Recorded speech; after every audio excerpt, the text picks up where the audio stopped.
Welcome to speed news. అమీర్పేటలో జరిగిన ఘోర అగ్ని ప్రమాద ఘటనపై అధికారులు దర్యాప్తును వేగవంతం చేశారు. ప్రమాదానికి గురైన భవనాన్ని హైడ్రా కమిషనర్ రంగనాథ్ పరిశీలించారు.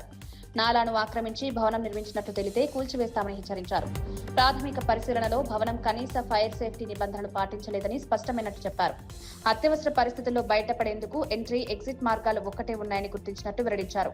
భవనం చుట్టూ ఉండాల్సిన సెట్ బ్యాక్ కూడా వదలలేదని అధికారులు గుర్తించారు. మరోవైపు ప్రమాదానికి సమీపంలోని హర్ష డీలక్స్ మెస్ కారణమని స్థానికులు ఆరోపిస్తున్నారు. ఘటన ఎలా జరిగిందనే అంశంపై పోలీసులు అన్ని కోణాల్లో విచారణ కొనసాగిస్తున్నారు. వీళ్ళు కొంతమంది చెప్తున్నారు, ఇంకొంతమంది ఏమో షార్ట్ సర్క్యూట్ అయ్యి రావడానికి ఛాన్సెస్ ఉన్నాయి, ఏసీస్ కొన్ని ఏదో రిపేర్ అవుతున్నాయి అన్నారు. ఏదైనా కానీ అది రేపు ఇన్వెస్టిగేషన్లో ఎంక్వైరీలు అంతా కూడా బయటికి వచ్చేటటువంటి ఉంటుంది.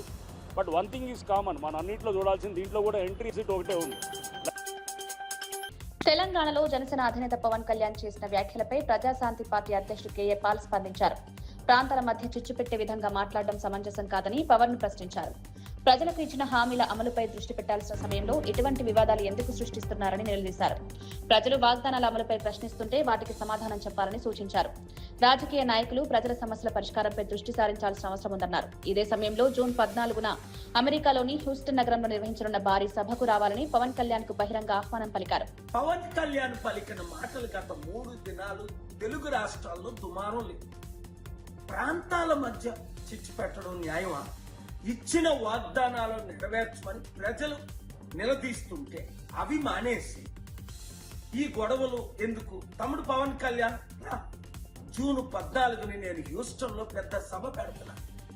అంతేకాకుండా నవంబర్ 3 వరకు అమెరికాలో మన తెలుగు సత్తా, మన భారతీయుల సత్తా చూపిద్దాం. అమీర్పేట అగ్ని ప్రమాదంలో నష్టపోయిన కుటుంబాలకు తక్షణ పరిహారం అందించాలని బీఆర్ఎస్ నాయకురాలు కవిత డిమాండ్ చేశారు. ప్రమాదం జరిగిన గంటన్నర తర్వాత ఫైర్ డిపార్ట్మెంట్ ఘటనా స్థలానికి చేరుకోవడం ఆందోళన కలిగించే విషయమన్నారు.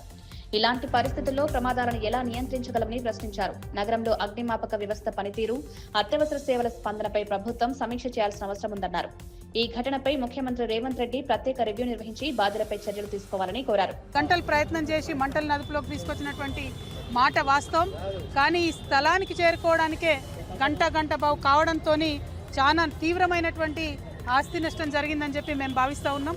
యావత్ తెలంగాణలో కూడా గత సంవత్సరంతో పోల్చుకుంటే మరి ఈ సంవత్సరం ఎండలెక్క ఉండడంతో దాదాపు పర్యావరణ పరిరక్షణ లక్ష్యంగా సైకిల్ ర్యాలీ నిర్వహించినట్లు హోంమంత్రి అనిత తెలిపారు. వాహనాల వినియోగాన్ని తగ్గించడం ద్వారా కాలుష్యాన్ని నియంత్రించవచ్చన్నారు. పశ్చిమాసియా యుద్ధం కారణంగా ఏర్పడిన ఇంధన, ఆర్థిక సంక్షోభ పరిస్థితులను దృష్టిలో ఉంచుకుని ఒకరోజు నో వెహికల్ డేగా పాటించాలని నిర్ణయించుకున్నట్లు వెల్లడించారు. ప్రజల్లో పర్యావరణంపై అవగాహన పెంచడమే ఈ కార్యక్రమం జరిగింది. ఈ ఆదేశాలను ఈరోజు ప్రపంచ పర్యావరణ దినోత్సవం సందర్భంగానే కాకుండా గౌరవ ముఖ్యమంత్రి గారు మొన్న పశ్చిమాసియాలో జరిగిన యుద్ధానికి కారణంగా వచ్చే సంక్షోభాలను ఎదుర్కోవడానికి కూడా మనకి ఒక 1 డే మాత్రం కంపల్సరీగా నో వెహికల్ డే కూడా ఏర్పాటు చేయడం జరిగింది. దానిలో భాగంగానే మీ అందరికీ తెలుసు, ఇప్పటికే గౌరవ మంత్రులు అదేవిధంగా ఎమ్మెల్యేలు చాలామంది ఒక్కరోజు కూడా సైకిల్ మీద ప్రయాణం చేసే పరిస్థితి కూడా మీ అందరికీ కూడా తెలుసు. అంటే ఈరోజు మన పర్యావరణాన్ని మనమే కాపాడుకోవాలి, మనకి ఆ సోషల్ రెస్పాన్సిబిలిటీ ఉంది.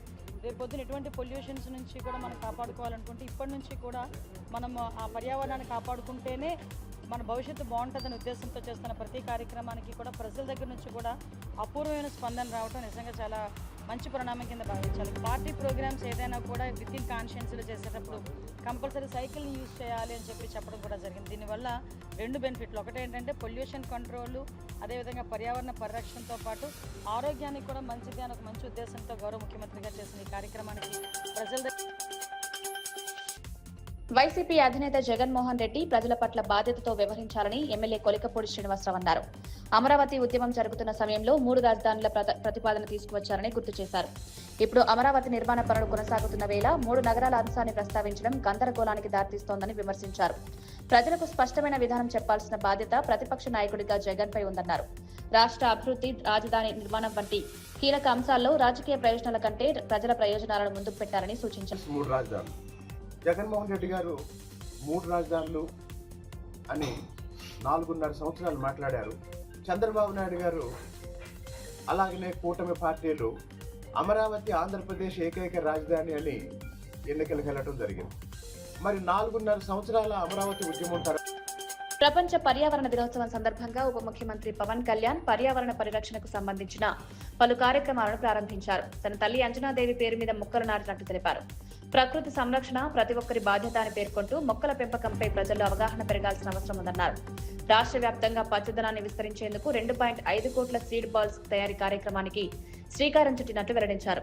అటవీ విస్తీర్ణం పెంపు, పర్యావరణ సమతుల్యత సాధన లక్ష్యంగా ఈ కార్యక్రమాన్ని చేపడుతున్నామన్నారు. యువత, స్వచ్ఛంద సంస్థలు, ప్రజలు ఈ కార్యక్రమంలో భాగస్వాములు కావాలని పిలుపునిచ్చారు. ఈ కార్యక్రమం ద్వారా కొండపల్లి బొమ్మల కళాకారుల జీవనోపాధికి ఉపయోగపడే 1000